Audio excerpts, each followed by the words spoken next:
Bonjour à tous, bienvenue sur SVM6. Pour répondre à la question qui m'est posée par Andreas, comment on fait pour ouvrir une porte dans Blender? Donc je vais, Andreas, t'expliquer ça. Si tu me poses cette question, c'est que tu n'as donc pas encore travaillé sur les axes et sur les rotations. Et donc je vais commencer par t'expliquer le fonctionnement des axes dans Blender. Et donc ça c'est important pour pouvoir comprendre comment on ouvre ou on ferme une porte par exemple. Donc je vais partir sur un plan ici simplement, hein. Je crée un plan. Et ce plan il a un axe de rotation, c'est ce point jaune qu'on voit ici au plein milieu, hein. C'est un axe de rotation. Donc lorsque je fais une rotation par exemple sur l'axe Z, RZ, donc là je suis en vue de dessus, hein. J'ai cliqué sur le 7 de mon pavé numérique, là je me mets en vue 1, je ne vois pas le plan de façon en vue 7. Donc rotation sur X par exemple, il va tourner autour de l'axe X, qui est l'axe rouge ici, et rotation sur Y, RY, qui tourne sur l'axe Y. Donc cet axe de rotation, on peut le déplacer de manière à ce que l'élément tourne d'une façon différente et d'une rotation différente. Pour faire ça, c'est simple, je vais dans le mode Edit, je tape sur la touche flèche de mon clavier, et je vais sélectionner un point, un vertice, qui est sur mon objet, donc là en l'occurrence le plan. Un clic droit, je sélectionne ici ce vertice et à partir de là, je vais pouvoir envoyer le curseur 3D, donc qui est le curseur 3D, qui est cette espèce de cercle rouge et blanc ici, et donc qui va me permettre de déterminer où va se situer mon nouvel axe. Donc je vais faire simplement Shift S, ce qui m'ouvre cette petite liste là, et je vais envoyer le curseur, donc le curseur c'est le curseur 3D, vers la sélection. La sélection c'est le point que j'ai sélectionné sur le plan. Un clic gauche, bim, on voit que le curseur 3D est venu se positionner ici. Donc le curseur 3D, lui, il va rester là. Que je sois dans le mode Edit ou dans le mode Objet, il va toujours rester là. Donc si je repasse dans le mode Objet, ici, on voit qu'il n'a pas bougé. Donc en fait, c'est un point de repère pour pouvoir situer le nouvel axe de rotation de mon plan. Donc je vais faire en sorte que l'axe de rotation qui est ici se dirige vers le curseur 3D qui est ici. Alors pour faire ça, c'est simple. Donc en mode objet, outils, et là je vais définir l'origine. Définir l'origine. Voilà, donc origine vers le curseur 3D. L'origine étant donc l'axe de rotation, hein. Ils appellent ça origine, bon, oui, pourquoi pas. Et donc vers le curseur 3D, un clic gauche, et on regarde bien le point jaune, va se diriger vers l'axe, vers le curseur 3D. Voilà. Donc à partir de là, évidemment, ma rotation va être complètement différente. Si je fais RZ, bah voilà, il tourne comme ça.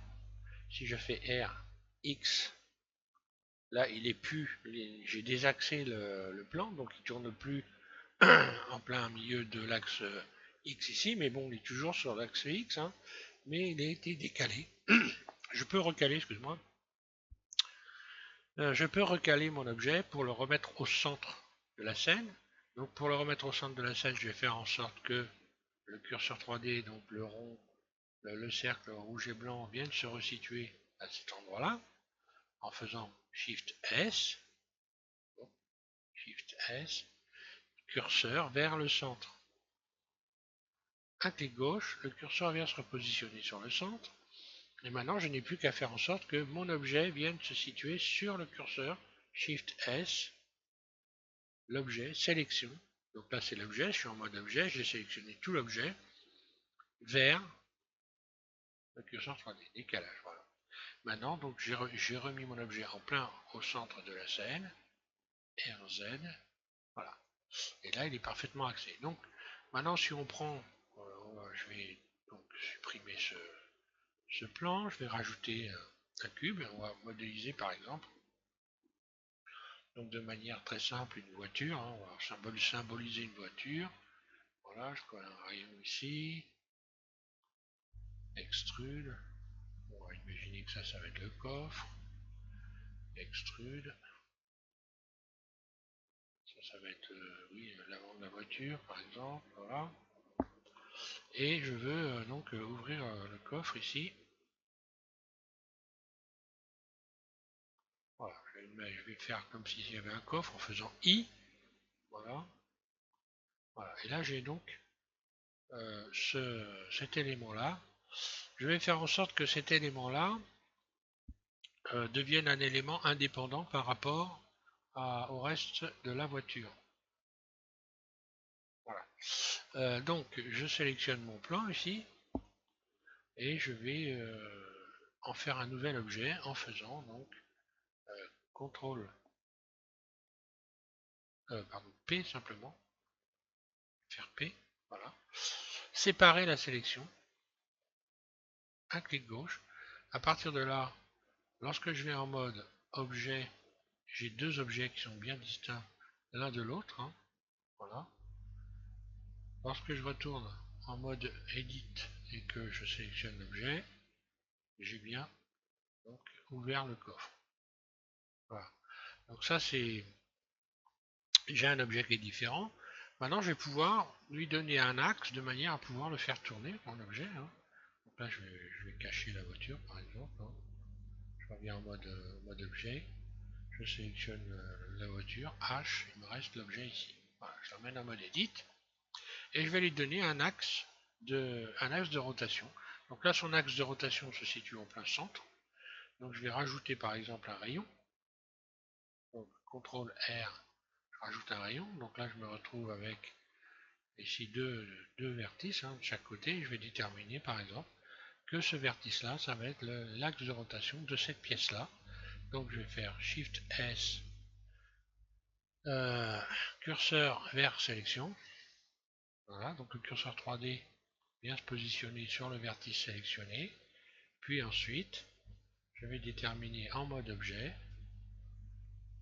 que l'axe de rotation, donc outil, définir origine de l'objet vers le curseur 3D. À partir de là, mon plan, lorsque je vais appliquer une rotation sur l'axe Y qui se situe ici, RY, voilà, là on est donc sur l'axe Y, et voilà, donc maintenant je vais faire Alt H, je retrouve ma voiture, et si je fais RY, sur le plan, je sélectionne le capot du coffre, RY, et voilà. Si je voulais animer, hein, donc ça c'est un petit supplément, si je voulais animer donc, ce coffre, eh bien ici j'irai donc dans la timeline, ici je clique sur l'enregistrement, ici je clique sur la flèche, j'ouvre donc une image clé ici, et puis je vais déterminer par exemple que le coffre va s'ouvrir sur 100 images, donc il va mettre 4 secondes pour s'ouvrir, hein. 100 images ça correspond à 4 secondes, je redéplace mon curseur de timeline ici à 100 images, là, et puis je vais faire donc une rotation R, Y, j'ouvre le coffre, un clic gauche je lâche, et là on voit qu'il y a une deuxième image qui est venue se positionner ici, je désenclenche l'enregistrement et j'enclenche la lecture, et on voit que mon coffre s'ouvre. Donc très rapidement pour ce qui est du reste de la voiture, si je devais faire une porte qui va s'ouvrir, je vais sélectionner très rapidement ça, je vais faire I, je réduis cette face, je fais P, voilà, séparer la sélection. À partir de là, j'ai une nouvelle pièce quand je vais en mode objet. Donc là en tout, je vais avoir 3 pièces. Je vais revenir ici. Je vais avoir 3 pièces, 1, 2 et 3 pièces. Voilà. Et là, je vais déterminer simplement que l'ouverture de la porte, le gond en fait se trouve ici. Hein. Donc encore une fois, Shift S, curseur vers sélection. Le curseur 3D vient se positionner sur la sélection. Puis ensuite, mode objet, déterminer que donc l'origine de l'objet, donc son axe de rotation, se situe vers le curseur 3D, un clic gauche, ici, voilà. Maintenant, si je fais une rotation sur l'axe Z, RZ, eh bien, j'ouvre la porte, voilà. Et si je veux enregistrer ce mouvement, et bien encore une fois, voilà, je vais faire ça, je clique ici, je vais déterminer par exemple que la porte s'ouvre sur, allez, une cinquantaine d'images, ce qui fait 2 secondes. Alors, je vais faire donc rotation sur Z, RZ, j'ouvre ma porte, un clic gauche, je lâche, puis sur les 5, je déplace mon curseur timeline, je viens positionner sur la centième image, ou 99e, puis R, Y, je ferme la R, Z, je ferme la porte. Voilà. Lorsque j'enclenche la lecture, je désenclenche ici l'enregistrement, j'enclenche la lecture, mon coffre, ma porte se referme et mon coffre, lui, s'ouvre complètement. Voilà, côté animation, souvent quand on veut faire ça, c'est qu'on veut faire une animation, c'est pourquoi j'ai un peu rallongé le tuto pour te donner cette explication rapidement. Voilà donc pour ça. Donc c'est important de comprendre les axes, de travailler sur les axes. C'est important également, Andreas, de comprendre la scène, l'orientation de la scène, quand je suis en vue 1, quand je suis en vue de dessus, quand je suis en vue 3, donc sur le côté. Donc là, on voit, là, quand tu vois, donc, on voit bien où se situe le coffre. Quand j'ai cliqué sur mon pavé numérique sur le 3, eh bien, je me retrouve de ce côté-là de la scène. Donc, en fait, je me retrouve à droite de la scène, ici, hein. Là, quand je clique sur le 3, voilà. Là, je suis sur la vue à droite de ma scène. Si je fais CTRL 3, je suis donc sur la vue à gauche de ma scène. Donc là, on voit la voiture ici, la vue de devant. Si je clique sur le 7, évidemment, je suis au-dessus. Et si je clique sur CTRL 7, je suis en dessous. Bon, tout ça, c'est des choses qui sont importantes lorsqu'on veut commencer à animer des objets, à comprendre surtout. Donc, bah, tu tapes à axe SVM6 sur la page, hein, sur internet, et tu vas voir, j'ai fait pas mal de tutos sur ça. Alors, je sais pas, peut-être que tu maîtrises parfaitement la scène et les différentes positions sur la scène. Peut-être c'est pas le cas, donc ce que je t'invite à faire, c'est de regarder certains tutos. Je vais y aller d'ailleurs. Tu tapes SVM6 déplacement et tu vas voir un Boeing, hein, blanc, tout blanc. Et là, il y a un tuto où j'explique exactement comment ça fonctionne, la scène et le déplacement donc, sur la scène. Voilà. Donc là, déjà, j'espère t'avoir bien aidé avec ce petit tuto.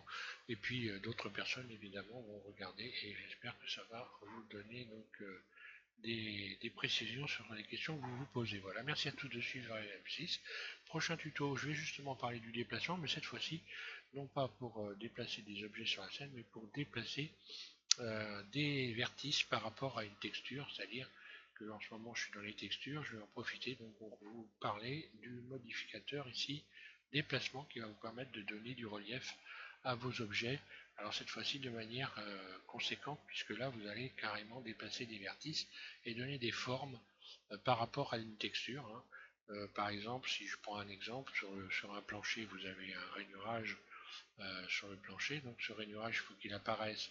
Il apparaît dans la texture quand on monte un arbre de noble, on fait en sorte de créer du déplacement. Mais avec ce modificateur ici, là, on va créer un réel déplacement, c'est-à-dire une déformation de l'objet pour obtenir donc une correspondance parfaite entre la texture et l'objet. Voilà. Merci à tous de suivre SVM6 et donc je vous invite à regarder le prochain tuto.